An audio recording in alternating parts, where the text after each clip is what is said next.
What's new here is a foreign government basically being an owner of a sport in the United States. Not a team, not a player, but a sport. Welcome to Global Dispatches, a podcast for the foreign policy and global development communities and anyone who wants a deeper understanding of what is driving events in the world today. I'm your host, Mark Leon Goldberg. I am a veteran international affairs journalist and the editor of UN Dispatch. Enjoy the show.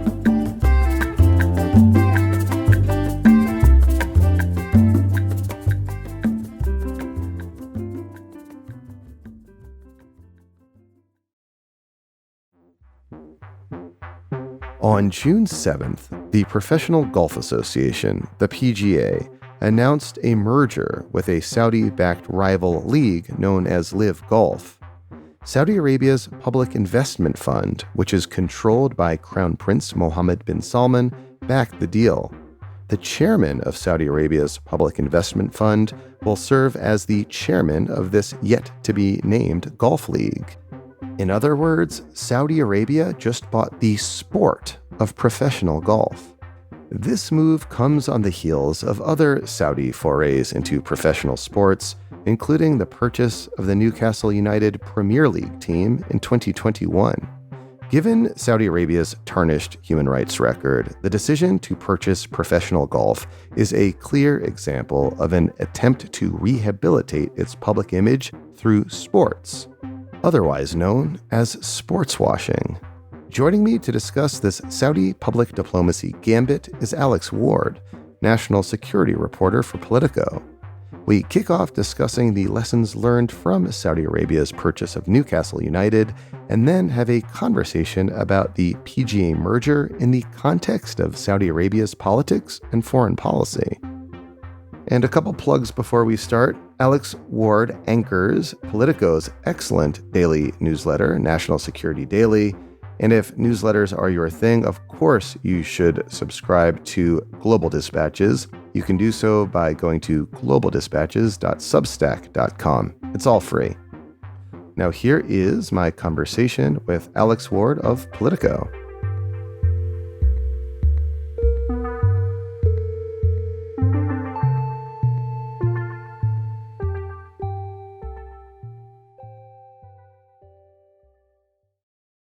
Before we discuss the most recent news about the PGA, I wanted to go back to our previous conversation we had about Newcastle United. This is relevant to the conversation we're going to have today because 19 months ago, the very same Saudi public investment fund that now has a dominant position in professional golf also bought Newcastle United, the English Premier League soccer team. This was controversial at the time, and like the PGA merger, is understood to be part of a Saudi public diplomacy effort through, quote unquote, sports washing. So I don't follow the Premier League, but my understanding is that Newcastle United was a perpetually mediocre team when it was bought by the Saudis. And one of my big takeaways from our conversation back then was a point you made that Saudi Arabia's decision to purchase Newcastle United as a public diplomacy tactic would succeed or fail largely on how Newcastle United does on the soccer field. So now with 19 months of hindsight into Saudi Arabia's first major foray into sports washing, what do we know about that dynamic? So one thing I would say is that Newcastle was actually quite a good team for a really, really long time. And then it went through a bit of a dry spell, bad management, etc. But the Saudis come in, and then this season, which just ended, Newcastle ends up in 4th out of 20 teams, which allows them to go to the Champions League, which for those who aren't soccer inclined, means that they get to play in basically the best of the best annual tournament of European teams. So that's a huge deal. Massive deal. Not only does it lead to a lot more money, which of course it's the business at the end of the day, but it's a prestigious tournament in which really the best teams from each country get to participate in. More teams from better leagues get to go. It's why you'll see more Spanish and English teams than, say, Romanian teams. But the point is they went from kind of not being able to play with the big boys to now being one of the big boys in a fairly short amount of time. I don't want to put that all on the Saudi investments, right? I mean, Newcastle did make some good hires, let's say, right? They bought good players, but this is also down to good coaching and management and a bunch of other things. But there's no denying the role that Saudi money played in being able to buy some of those players. So it's not all down to Saudis. They are certainly involved in Newcastle's very fast rise here. So, which is to say, right, there are other teams in the Premier League not owned by the Saudis, but owned by the Qataris or the Emiratis that are successful. So in terms of that public diplomacy, when you think of those teams in England or you think of sort of sports, you think, the team that owns, Manchester City or owns something else. Now, Saudi Arabia gets to be connected to the success of Newcastle United. So very quickly now, you could imagine that there are going to be fans of middling British teams that will go, hey, the Saudis got a lot of money. Can they invest in my club too? And now the Saudi thing with like Khashoggi or human rights violations or anything like that isn't the first thing you think of. You think of them as possibly angel investors in a team that you love. And angel investors who are able to turn around the prospects of a team, which obviously is huge. I think it's been probably like decades since Newcastle United made the Champions League. This is all, I think, useful background for understanding this most recent Saudi gambit, purchasing a controlling stake in professional golf. I know you are a soccer fan, you follow soccer closely, but why do you suspect that the Saudi Public Investment Fund made such a major investment in golf? And what's odd here, it's not like they're buying a team, like purchasing Newcastle United. They are taking a controlling interest in an entire sport. Yeah, and that's what's so different here, right? I mean, if you're a casual sports fan, you probably have a general idea that you can have foreign investors of teams, right? Americans, for example, own a lot of teams in the Premier League, right? So you'll have American owners alongside Saudi and Emirati and whatever owners of British clubs. What's new here is a foreign government basically being an owner of a sport in the United States, not a team, not a player, but a sport. So that's the really big sort of step back news here. Now, why golf?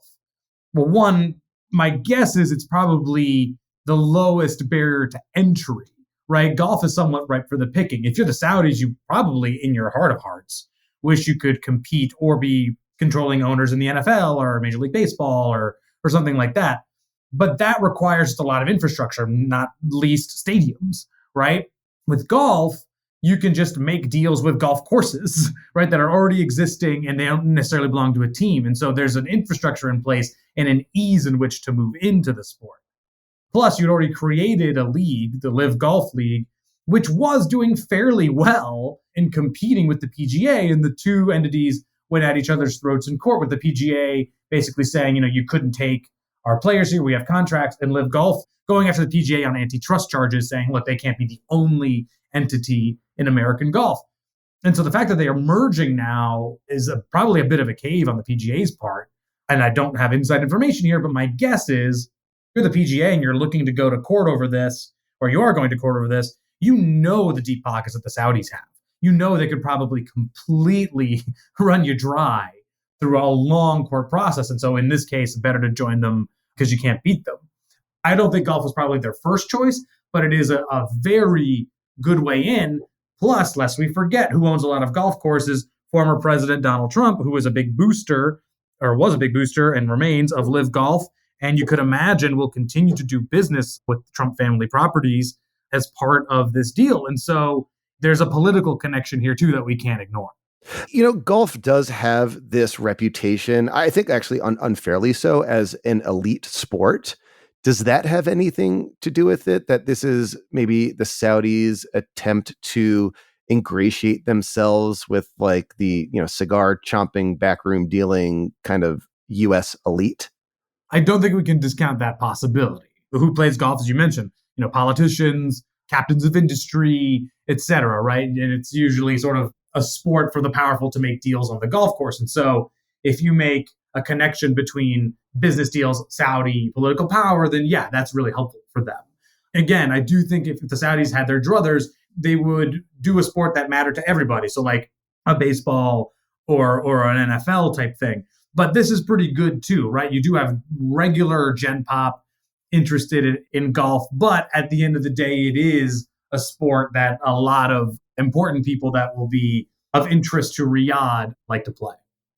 So How do you interpret these events in the context of Saudi Arabian politics and foreign policy right now? Like, what are some of Saudi Arabia's key interests and goals that they are trying to pursue domestically and internationally? And how might taking over the sport of golf, or also even like a team in the Premier League, help to serve those goals? Well, I guess I want to be clear that the goal is even bigger than that. So let me take a step back. Right, Saudi Arabia's reputation, or rather I should say their relationship with the United States for decades, was pretty transactional on one thing. The United States would provide security guarantees to Saudi Arabia, and Saudi Arabia would provide energy in the form of oil to the United States. Now that relationship has started to change on two sort of tracks. One, the US is able to produce a lot more of its energy, so it doesn't need Saudi Arabia as much. And then Saudi Arabia has many more customers it can sell to, so it doesn't need the United States as much. Add to that a reputation ding, and quite a big one, to Saudi Arabia after the murder of Jamal Khashoggi, where politicians from both sides of the aisle, plus the general population, started to be quite skeptical of Saudi Arabia. Now, this was a problem for Mohammed bin Salman, the crown prince of Saudi Arabia and de facto ruler, who, according to our own CIA, orchestrated the Khashoggi murder. It's a problem for him because he is trying to rebrand Saudi Arabia. He's trying to make it this technology hub, this sports hub, this place that could bring in tons of foreign investment, that people could see as sort of a modern nation and no longer a monarchy for which the 12th century is too soon. So the Khashoggi thing dinged that brand. So the best way to quickly, change the global conversation about Saudi Arabia was through sports, right? Soccer is a global sport. It reaches everybody. The Premier League is, I'm pretty sure, the most popular league in the entire world. I would assume Spain is probably a close second, but I think the Premier League in England is probably the most marketable at this point. And then you've got golf in the United States, which of course is a country that still needs some love. Republicans in the form of Donald Trump are still a fan of Saudi Arabia, but Joe Biden, of course, was more skeptical of Saudi Arabia, even though the U.S.-Saudi relationship has thawed a bit under his leadership. But all this to say is that the Saudis have massive future plans, and MBS has massive future plans. He wants to create like a fully technological hub. He wants a city of the future. He wants people to see Saudi Arabia as a modern state. So it's not just the Premier League. It's not just golf. He's also looking to host the World Cup in 2030. He's hoping to host Olympics down the line and other major sports tournaments. So he's going to try to get to win hearts and minds through sports. That seems to be the early and often strategy. So, I mean, if I'm surveying U.S.-Saudi relations and I'm thinking of like the near-term future, the next few years of U.S.-Saudi relations, I mean, you have here a really pretty sour relationship between Biden and MBS. Like you were, I believe, with Biden when he visited Saudi Arabia, where you saw sort of firsthand the kind of cool relationship I think they two have. And there's been reporting recently even about how MBS wants to kind of put the screws to Biden on terms of energy production. So you have like a fraught relationship with the Democrat on the one hand. How might the purchase of the PGA or of professional golf in general sort of change that dynamic? I don't think the Venn diagram between like golf fans and Democrats is pretty strong. I mean, I'm sure there are a lot of Democrats who play golf and like golf, but it's not necessarily a sport that's associated with the left. I would say, I don't think golf is going to necessarily ingratiate Saudi Arabia more with this administration. This administration's already doing quite a bit to thaw the relations. You have Secretary of State Antony Blinken currently in Saudi Arabia, who met with MBS. National Security Advisor Jake Sullivan was in the kingdom last month. And if you talk to the administration, they'll say, look, it's not just the oil relationship anymore. We're talking about 5G. We're talking about 6G. We're talking about making sure the Yemen war doesn't continue. We're talking about improvements in human rights. We're talking about all other kinds of deals here. The relationship has expanded beyond the narrowness of the most recent few decades. So, do I think the LIV Golf deal is going to like turbocharge some sort of moment of U.S. Saudi Arabia bonhomie? I don't believe it will. It's sort of kind of going on its own. But you could imagine that over time, especially as fans come to, like the new golf, if that is indeed what happens, and then Saudi Arabia does something down the line that an administration doesn't like, it could be harder for the administration to, or a future administration to reprimand or sort of distance Washington from Riyadh, because you'll have a public that's like, hey, those are good guys, right? I like my sport. I like what I'm seeing. Don't ruin this for me. It's more of a future play than it is a more near-term play. And, in the future, I foresee like a potential point of friction between Republicans and the Saudis. On the one hand, of course, you have Donald Trump, who's very friendly with the Saudis, but the broader trajectory of Saudi foreign policy in the Middle East over the last several months has been one towards, like, I don't know if rapprochement might be like too strong of a word, but a warming of relations with Iran, their, longtime feared rival. You have like just a warming of relations between the two. And you see that manifested, for example, in bringing Assad out from the cold in Syria and trying to get him back into the fold in the Arab League.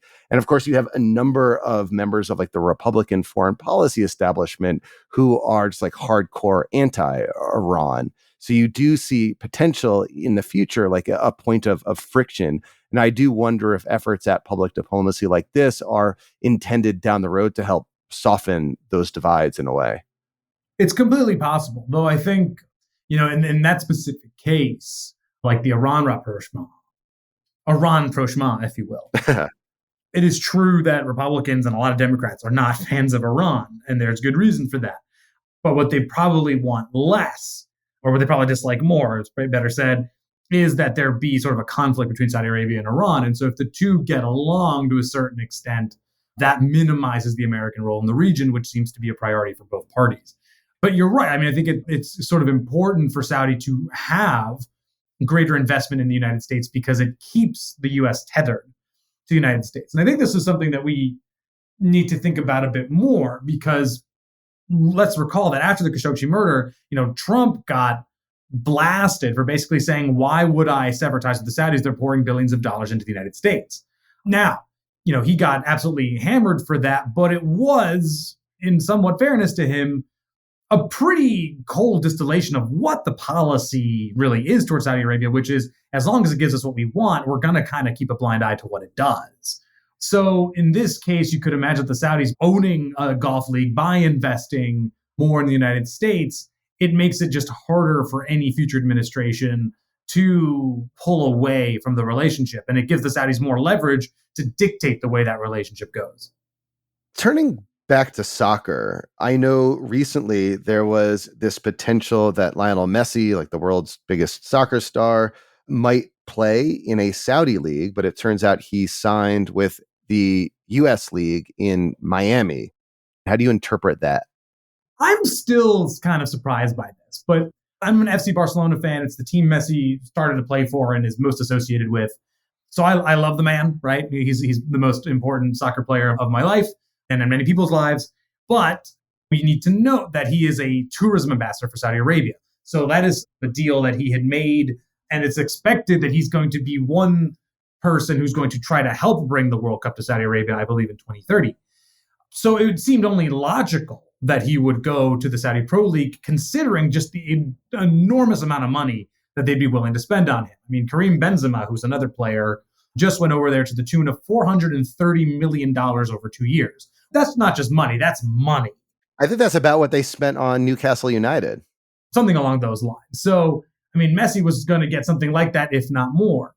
My guess is he didn't go for a couple of reasons, but my guess is, one, to not have his reputation tarnished a bit more. He's been getting a lot of criticism for his Saudi tourism role. And two is also in Saudi Arabia is a guy named Cristiano Ronaldo, and Messi's prime and Ronaldo's prime were when they both played for rival teams. And probably the last thing he wants is to sort of rekindle that rivalry at his age of 35.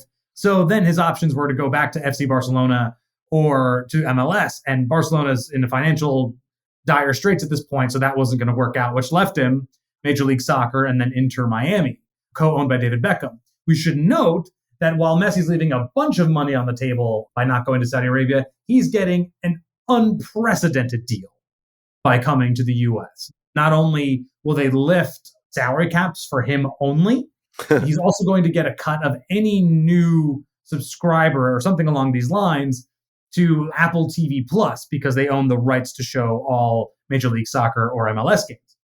He's also going to get some sort of cut between MLS and Adidas. He stands to still make a bunch of money. To bring it all back, it is a massive blow to Saudi Arabia's sports washing efforts, because to have Messi, Ronaldo, and Benzema, arguably 3 of the top 5 players of the last decade or so, would have been a massive coup for them. So that was an example of a failed sports washing effort. And, looking forward over the next couple years, like, what sort of indicators will you look at to suggest to you whether Saudi Arabia's attempts to control professional golf will be a success or failure? I mean, let's see if you start having, major sports stars being unwilling to criticize Saudi Arabia. Yeah. Think of it this way. With the NBA, right? LeBron James got hammered for being unwilling to criticize China because China is such a major market for the NBA. Mm-hmm. So you could imagine going forward that, Saudi Arabia does something bad and a golf star will be asked about it and they won't say anything bad, in which case Saudi Arabia has effectively bought, if not compliments, just not getting hammered by prominent figures. So I think that would be the biggest sign. You could also see if you have sports stars start going to Saudi Arabia and saying, what a great place this is. You should come visit. It's so modern. It's so new. We were seeing that already with some other golf monarchies when the players or the coaches of the teams they own go over there and talk about just how great a time they're having there. It's a PR boost, right? So I think if you see a lowering of criticism and a heightening of praise, that will show some pretty early PR wins. But I think, one of the hardest pieces of evidence that we could see is, again, the Saudis do something bad and even politicians struggle to sort of distance from it. So I think all of these are sort of longer term plays, right? Saudi Arabia is playing the long game here, but I would imagine there will be some short term things. Thank you so much for your time. This was great. Always happy to talk sports washing.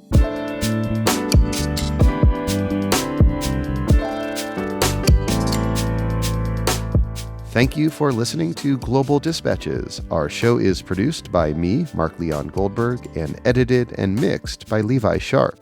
If you have questions or comments, please email us using the contact button on globaldispatchespodcast.com.